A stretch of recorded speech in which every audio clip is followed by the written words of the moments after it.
अंबिका माझी वहिनी Ambika computer training centre चालवते। आम्ही 12 दिवसातले 12 तास हे आम्ही कष्टकरी म्हणून काम करतो आणि ह्याच्यावर अशा प्रकारे माझ्यावर करावं हे किती निंदनीय आहे ते तुम्ही मला सांगा।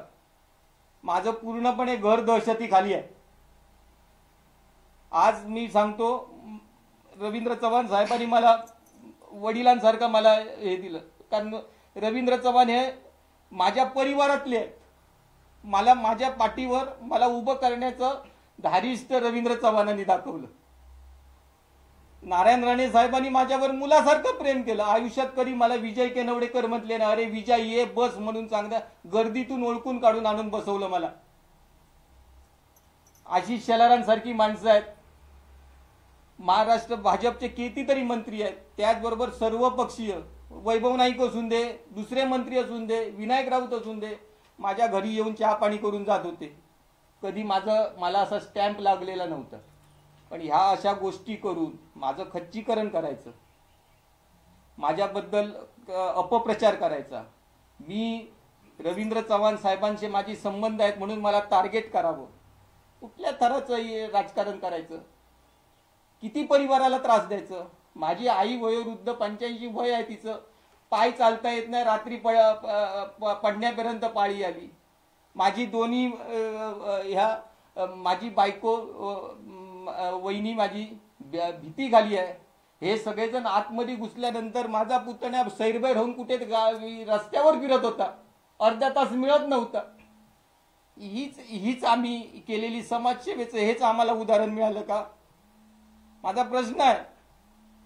माझं नितेश राणेंनी हे केलं, नितेश राणेंनी माझं सांत्वन केलं, नितेश राणेंनी येऊन आम्हाला आधार दिला, मी त्यांचा शतशः आभारी आहे। आज मी खरोखर तुम्हाला सांगतो, महाराष्ट्र चेंबर ऑफ कॉमर्सचे अध्यक्ष असतील माझे मित्र आशिष पेडणेकर, असे जे काही दिग्गज म्हणजे जवळजवळ 40 ते 45 उद्योजकांनी मला आज सांत्वनाचा फोन केला, विजय आम्ही तुझ्या पाठीशी आहोत। माझ्यासाठी मुंबई पुण्यावरून लोक येत आहेत। कशासाठी येतात तर माझ्यावर प्रेम असल्यामुळे येतात। मी आयुष्यात काही ना काही समाज उपयोगी काम केलं म्हणून येतात। का असं माझ्या बरोबर करावं? मालवणातली लोक हळवळली। जाताना दुकानात मी 9 वाजता जातो, तो 10:30 वाजता दुकानात जाऊन पोचलो, थांबतो, तो मला विचारतो, विजू तू एवढा काम केलं त्याचा तुका प्रायश्चित गावला काय? ही सर्वसामान्याची भूमिका। राजकारण 2 तारखेला संपेल, पण पुढची वर्ष काढायची आहेत, आम्ही पण आहोत। आणि एवढं दहशतीमध्ये राहून काम करणे, याच्यानंतरही असा परिवार कुठला तरी काम करेल असं मला वाटत नाही। किती दहशतीखाली राहायचं आम्ही? आणि निलेश राणे साहेबांचा मला कुठलाही आक्षेप नाही। निलेश राणे साहेबांकडे माझा फोन नंबर आहे, नसेल फोन नंबर डिलीट केला असेल माझा फोन नंबर, तर त्यांच्या सहकार्यांकडे 100% फोन आहे।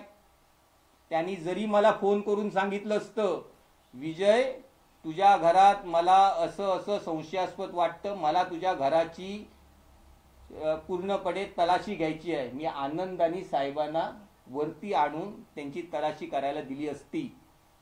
अजूनही काही कॅमेरे लागलेले आहेत। अजूनही पोलिसांना मी आवाहन करतो, या आणि माझं घर पूर्णपणे चाळून बघा, माझे व्यवहार बघा, पण असं मला दहशतीखाली माझ्या केनवडेकर परिवाराला ठेवू नका, हीच माझी नम्र विनंती आहे।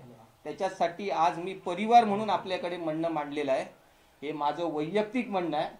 मला माझ्या म्हणण्याला भारतीय जनता पार्टीने मला ह्याच्यामध्ये कोणीही सांगितलंय, कुणाच्या दबावाखाली येऊन मी ही प्रेस देत नाही आहे।